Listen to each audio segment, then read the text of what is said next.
means. Right. Right. And it's also the same reference for Black Madonna. Right. So Black Madonna is Ma and Donna. Ma is the mother, Donna is the daughter. Okay. Yeah. So when the pygmies was created or altered, because they was already here, they just altered the genetic by infusing them with a certain portion of the DNA that teaches them to have reverence for divinity. Right. But divinity is only higher intelligence because it's all mind, and all mind is what creates the matter. Absolutely. So in the beginning was the Word, and the Word was with God, and the Word was God. And the Word is thought, and thought is Thoth. Thoth is the heir to the Earth Kingdom. The king's seat of the Earth Kingdom is seat 50 on the Galactic Council. The queen's seat of heaven on Earth is Galactic Council seat 40. Right? So the queen mother is always 13, which is the mother of the king. Now, they needed a male child that had mitochondrial birthright and father's rulership right in order to have a competent heir. Right. And the only way he's gonna know who he is through a course of self-discovery, because he has to realize who he is in real life. And then he have to go do work that's gonna prove his validity of who he is. Okay. So in the course of all of this, the pygmies was decommissioned by Enki.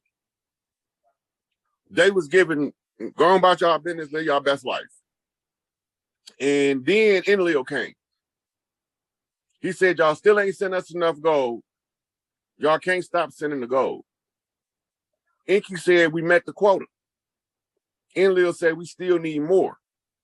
They actually eat monoatomic gold, platinum, iridium, radium, and silver. And that's why they can live thousands of years. Because the energy conversion is zero loss.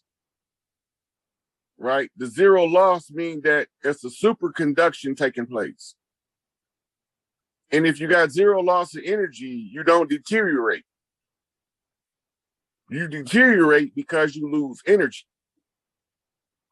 Right? They call it entropy in science. That's right. And the entropy causes the aging factor to take place, which is artificially incorporated into the human genome. We didn't take physical form on a day-to-day basis. We came in a physical form periodically to perform functions.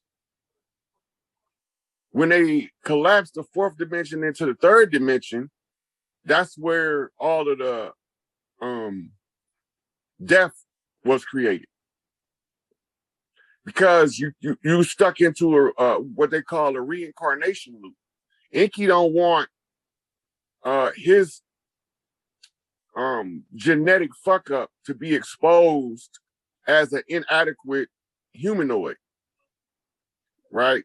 So between Enki and Ninursin was his son, Ninurtu, who became the chief scientist on Nibiru. Right. And his teacher was a scientist named Nergal. So when Ninursin created another species of human, this is why it's two creations in the Bible. When he created a new species, he fucked up. Trying to conceal it from the queen of heaven and earth, they used sulfur to replace the carbon, and that fucked up the creation. And they kept having birth defects. If you read if you read in the Sumerian tablets, it tells you that the remedy was 1 drop of Anunnaki blood would cure the genetic defect. Right? So all of the royal families of the earth had Anunnaki blood.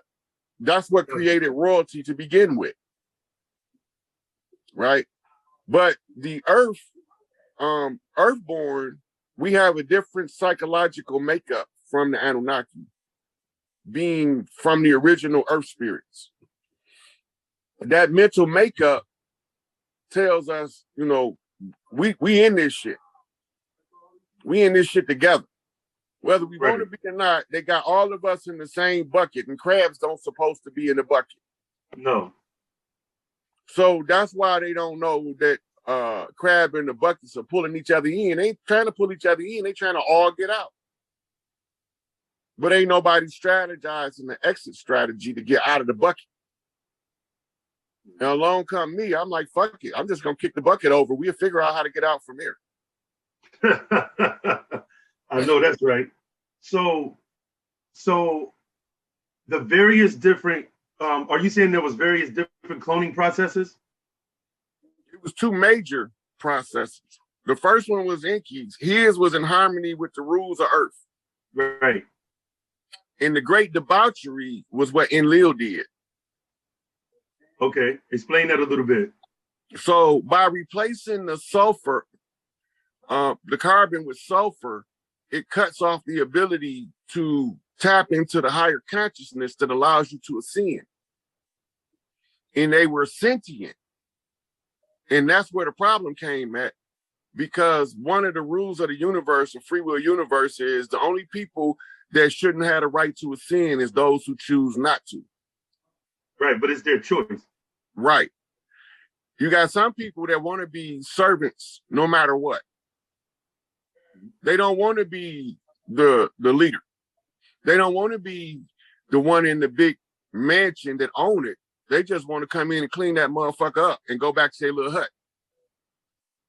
Right? Because they feel like they serving a greater purpose. Now remember, we got something called the Great Arcana, which means the great work. Right. And the great work is codified in something called the magnum opus, which is the great book.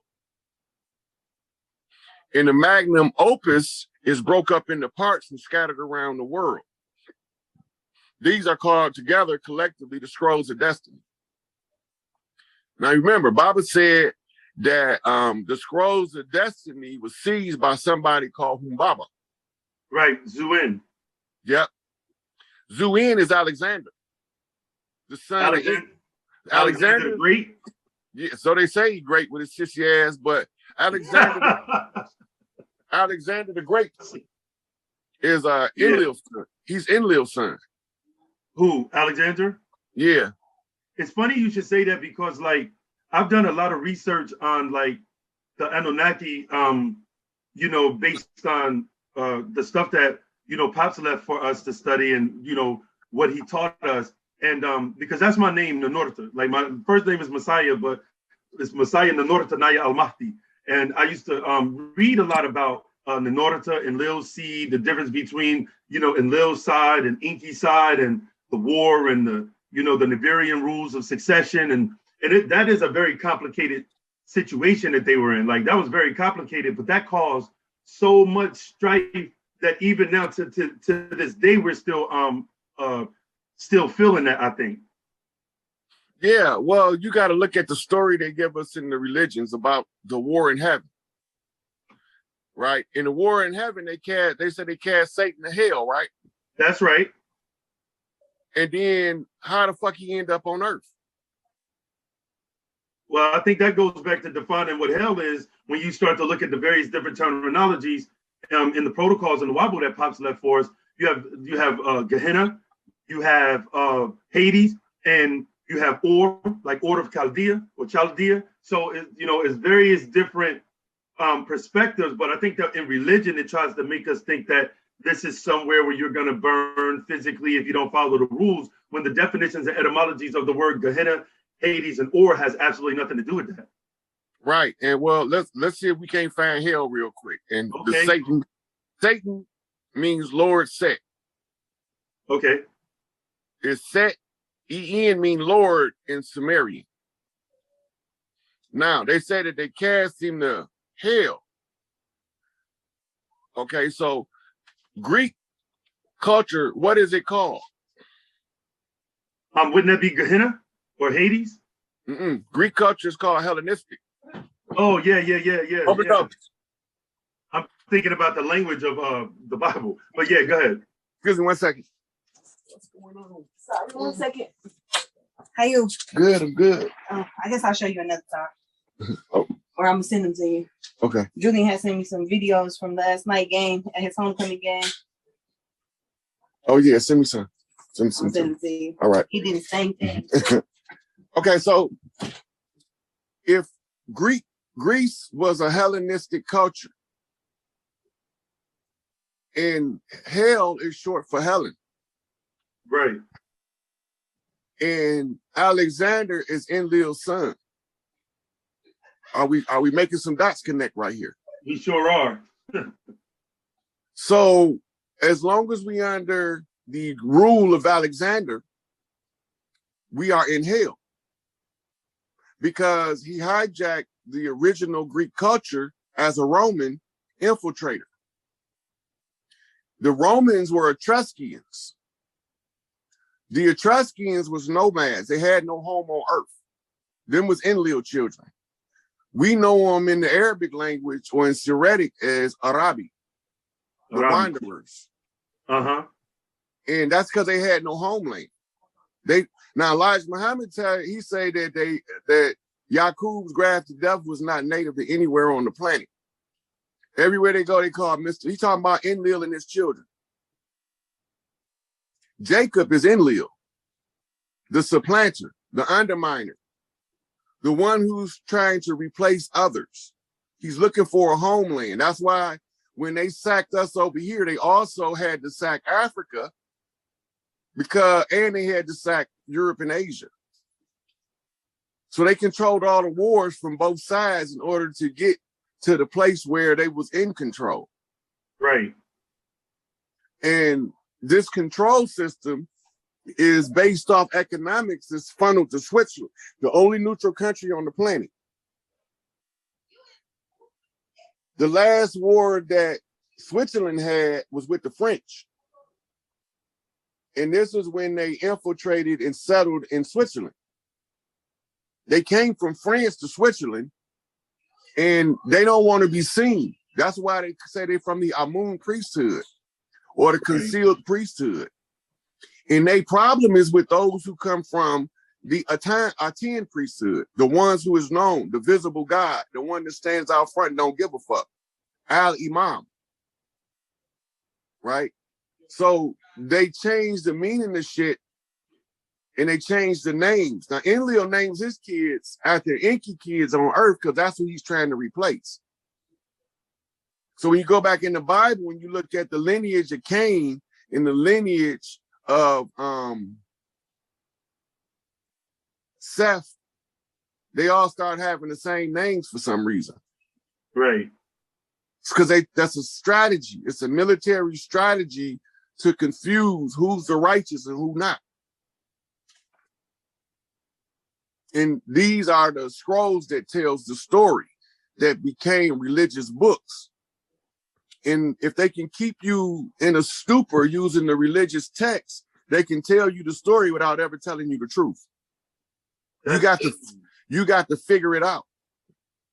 You're right about that, because they damn sure ain't giving up no factual information. It's just basically the way that the information is outlined. It just keeps people in a state of fundamental misconceptions of reality. Like, so they don't know. They reverse engineered a mental virus. And the mental virus in Dianetics is called an engram. Right, the engram. I studied Dianetics. And then they take you through all of these strategic processes to make you a clear, which means that, according to Dianetics, that they actually say that within inside of the subconscious mind, you have is pretty much your memorization of good and bad. But people in certain environments and certain circumstances takes place with them, and those things become re-stimulators and activate you to behave. They call it behavioral aberrations. Right.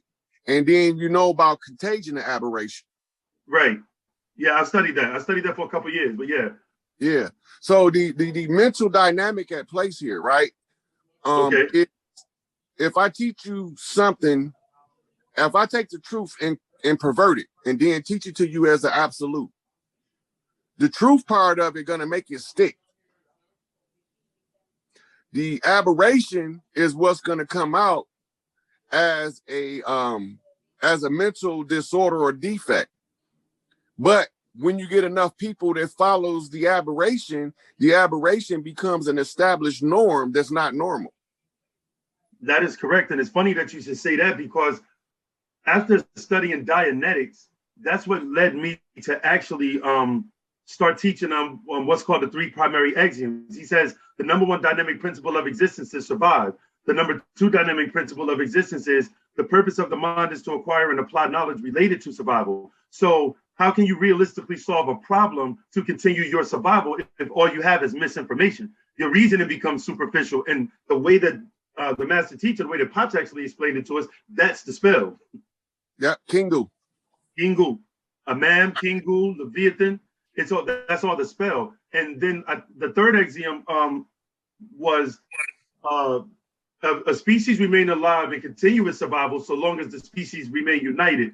And meaning that basically survival is a collective duty and responsibility of each individual species. And we see it in animal kingdom. And I said even on many of my videos that you never see a lion hunt for food for a jackal. You never see a jackal hunt for food for a zebra. They actually innately know, and we call it instinct of subjectivity because animals have that level of reasoning. Instinct of subjectivity just means that they are subjected or controlled by their instincts to whatever degree that nature brought them into existence to pretty much survive. But for other moments, pretty much that we need each other to survive. It's not really like we can actually do it on our own because species compete for survival. The Chinese people, the African people, if you want to call them African, the Spanish or Hispanic people, we are all competing for the same resources. And it's the resources on the planet that we were supposed to be able to utilize within our respective geographical locations to basically be able to aid and assist and continue our survival. Absolutely. It also goes to your diet from geography too. See, modern America got diet from all over the world incorporated into the great melting pot. Right. So some people believe everybody's supposed to be vegan. Everybody not supposed to be vegan. They're gonna die. You're gonna die because his body won't be able to live off the vegetation alone from years of adaptation to eating certain foodstuffs that's not vegetables. Right? Some people don't have fish in their diet, their brain don't work right. They don't get enough of the omegas 3, 6, and 9 to facilitate the brain function. Right.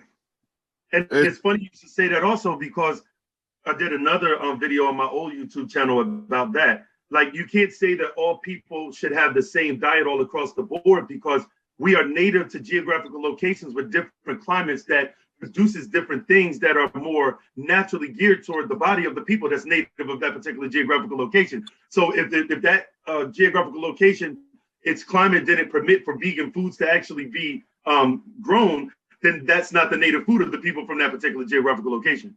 Yeah, like you got deserts that butt up against an ocean or a river or a massive lake, right?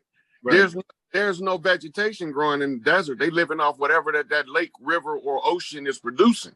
Absolutely correct. Right? So they eating fish, they eating crustaceans. Now those who come up in a vegetative-rich environment is more likely to have developed to live off vegetation alone. Those are natural vegans. Right. But most people don't know how to listen to their body to help them figure out the proper diet for who they are. I agree. I definitely agree. Like, and then there's certain stuff like beef was never meant to be a food stock, but bison was. And why is that? Saturated versus unsaturated fat. Right. The beef is saturated fat, which clogs the brain, and the brain, the oils of the saturated fat turn into the appearance of lard in the brain. And all this shit about to come to a grand finale. And we gonna see motherfuckers from varying different places that don't look like us at all. You're gonna see motherfuckers that look like walking lizards on 2 legs. I can look. I'm already preparing myself. Motherfuckers that look like Bigfoot. I'm preparing myself. The little hairy motherfuckers like Ewoks from Star Trek. They called the Wanies. Those are some of the smartest motherfuckers you ever want to run across. They all gonna be there. They all of these different beings that we've been taught about in fairy tales and nursery rhymes actually live on Nibiru. But when they come to Earth, they have to take on the Earth suit, a human physique. But now, when they come back, they gonna come true form known. Right now, it's everybody's true form is unknown. Yeah. But now you about to see them in their true form. All of they cloaking shit, the UV rays is destroying that shit. So I got another question then, since you speaking on that or whatever. When it comes to like, I know like the lizard forms and stuff like that with the sun and it, you know, doing what it's doing and things like that and has been doing. And a lot of, you know, a lot of the entertainment has seen these lizard forms, you know, shapeshift in front of them and things like that. You're saying we're going to see more of the forms coming through as far as like them not being able to. Yeah, they won't be. They're not going to be able to cloak because the radiation is going to cause the cloaking devices to malfunction. Okay. It's going to be the temperature is going to be too high. It's going to be too much radiation. And then the ozone layer is getting closer to the Earth. And that's why they turned off the Schumann resonance recorder. They don't want you to know what's going on. Okay. And the moon, how do you feel about the moon? The moon is a spaceship. Huh? It's a battleship. Okay, because people always going back and forth about the moon. I be scrolling different stuff, and I'm like, I feel like me myself, I don't feel as connected to the moon as I do the sun. Let me just be clear with that. And they always say women are supposed to